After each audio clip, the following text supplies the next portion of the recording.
Yo, what is going on YouTube? It is your boy GZTV. We are back with another video, and in this video we are going to be talking about week 9 of the NFL. We have plenty of games, and no, I am not talking about my Packers game. I'm sorry guys. I know you guys wanted me to talk about my team losing, but we're not going to do that today. So we're going to start with Thursday, we're going to go through some of the Sunday games, and we're going to go through the Monday games. So let's get it. Getting into the Texans and the Jets game. Garrett Wilson makes an eye-popping touchdown catch. The Jets beat the Texans by 8. They snap a 5-game losing streak. This is a big team to beat. Obviously, the Packers did it. Now the Jets did it. Move over Odell Beckham Jr. Garrett Wilson might have snatched your spot among the NFL's greatest catches. That was absolutely fucking incredible. But still, like, even after a win like this, do we really see the Jets going on a run? I don't think so. Yeah, they definitely needed this win, though. I mean, this is definitely essential for them to come out and win. But it's just, I don't know if I can see them really making that big of a run. I mean, CJ Stroud had 191 passing yards, really didn't do much with it. Aaron Rodgers, 22 for 32. He threw for 3 touchdowns. Sorry, some of these videos are going to be really short. This was a pretty straightforward game, and plus some of the, we're having encoding overload.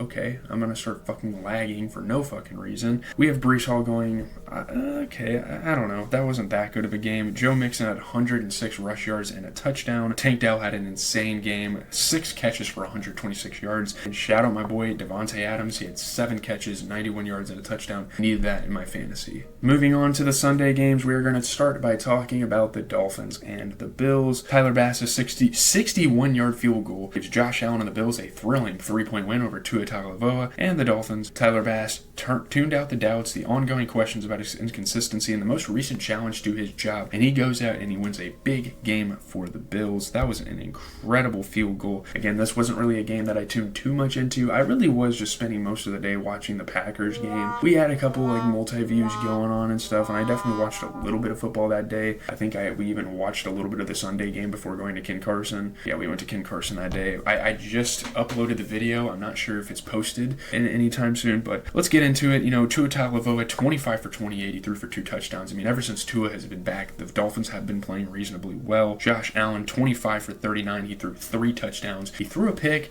but I mean, they had a really good game. Can't really blame him. Devin A-Chain had 12 carries, 63 yards, and a touchdown. Apparently, Tyreek Hill was trying to request a trade out of there, but I don't know. I mean, he's playing pretty good this season. 4 catches for 80 yards, and then you get Ray Davis, 2 catches, 70 yards, and a touchdown for the Bills. The Bills still trying to kind of figure out their identity in terms of the receiving core. Obviously, picking up Amari Cooper helped them a little bit, but there's still some stuff there. Moving ahead a little bit, we have the Saints and the Panthers game, and my goodness, I don't know how the Panthers won, but they won. Chuba Hubbard runs for 2 touchdowns. Bryce Young leads a winning drive. The Panthers beat the Saints by a point. For the first time in 20 career NFL starts, Bryce Young lined up in the victory formation to take a snap to close out a Carolina Panthers win. I guess this is his first win as a fucking starter. That's kind of an insane stat. There's a lot of underlying things about this game. Obviously, the whole Michael Thomas situation, you know, talking shit about the coaches, talking shit about Derek Carr, and obviously, you know, Dennis Allen getting fired. That was very much deserved because holy shit, I don't know what happened to this team. For the first 2 games, they looked like they could have possibly been Super Bowl contenders, and now they look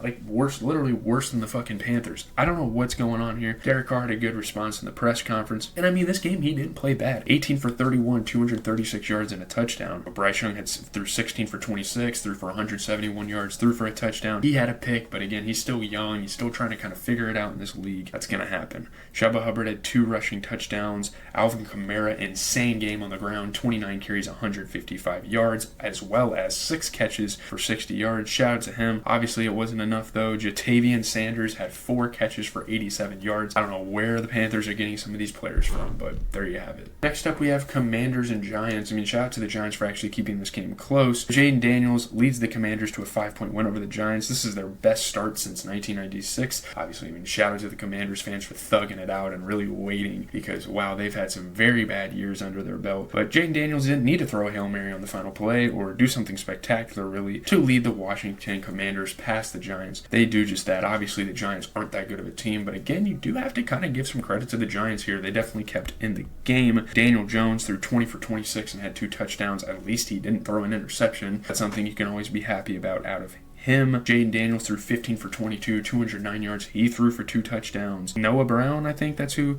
the Commanders have. He had 5 catches for 60. There wasn't too much going on this game. It was still a pretty good game. But let's just keep it rolling. Cowboys, Falcons. My goodness, Cowboys, you thought I was going to spare you this week? No shot. Kirk Cousins throws 3 touchdown passes. The first place Falcons hand the Cowboys their 3rd straight loss. They win by 6. My goodness. Anyone who watched the Atlanta Falcons over the past few seasons could recognize their biggest shortcoming. But my goodness, there's just no words for this. There's just absolutely no words for how the Cowboys are playing right now. And now you have Dak Prescott out for several weeks with a hamstring injury. Things are just going downhill. I mean, is it even recoverable? I know we're only 8 games into this season. We're not even really halfway there technically. Dude, I don't know. Shout out to Xerxes, man, for thugging it out with his team, because holy cow, this is not good. This is the worst the Cowboys have looked in such a long time. And the Cowboys have had bad moments, and this is just, holy cow, this is beyond bad. Dak Prescott, though, 18 for 24. He threw for a touchdown. Kirk Cousins threw 19 for 24, 222 yards, 3 touchdowns. You get Rico Dowdle had a good game, 12 carries for 75. You get Jake Ferguson going out there, 7 catches for 71. And my goodness, shout out to Darnell Mooney. I'm kind of mad that Kyle Pitts doesn't get enough touches even without Drake London, but Darnell Mooney, that's a guy you can definitely root for. 5 catches, 88 yards, and a touchdown. He played pretty damn good there. So, yeah, that's really all I have for that game. Next up, we get the Patriots and the Titans game. Nick Folk's 25-yard field goal in overtime helps the Titans beat the Patriots by 3. Again, another tough loss for the Patriots. That's kind of been characteristic of them this season, to get in these super close games and just fall short.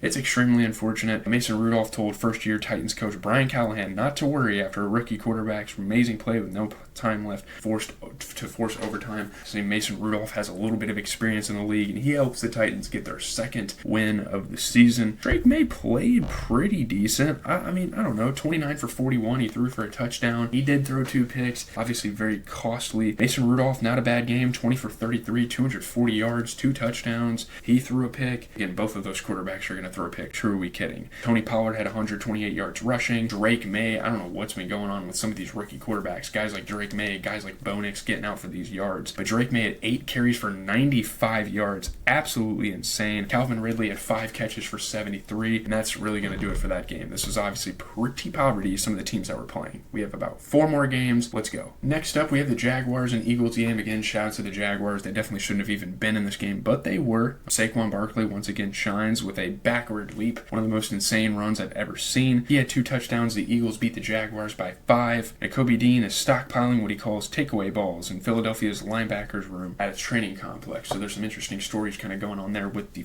Philadelphia Eagles. And for as bad as the Eagles have looked at some points, I mean, they are 6-2. So that's pretty awesome, obviously. Trevor Lawrence, 16 for 31. He threw for 169 yards, but he also had 2 fucking interceptions. Good God. Travis Etienne, I mean, 3 carries for 24 yards. Can we give the guy the ball more? Jalen Hurts, 18 for 24, 230 yards. He threw for 2 touchdowns. And Saquon just proving he's one of the best running backs in the league. 27 carries, 159 yards, and a touchdown. And you get Devontae Smith going 4 catches, 87 yards, and a touchdown. So quite the offensive onslaught for the Eagles. So there you have it. I don't really have much to say. I'm sorry, boys. Next, we have the Rams and Seahawks. This is actually a game I watched pretty extensively. Like, I watched a decent amount of this game. Demarcus Robinson's one-handed catch in overtime gives the Rams a 6-point win over the Seahawks. The Rams get to that 500 mark. Marcus Robinson had the undisputed highlight for the Rams, a one-handed 39-yard touchdown reception in overtime. That was fucking sick. I don't know if I don't think he's a rookie, but he is very young. I think he's in like his 2nd or 3rd year in the league. So shout out to him, the young guy. Matthew Stafford putting some trust in him. That was a really good game, though. Like Jackson Smith and Jigba, I mean, holy shit. So many good performances, so many fun receiving battles, just an overall fun offensive game as Matthew Stafford throws 25 for 44, 298 yards, threw for 2 touchdowns. He had a pick, but Geno looked like fucking Brett Favre out there. I mean, 21 for 34, 363 yards, 3 touchdowns, but he threw 3 picks. That's inexcusable. You can't win a football game like that. It happens sometimes, but usually not.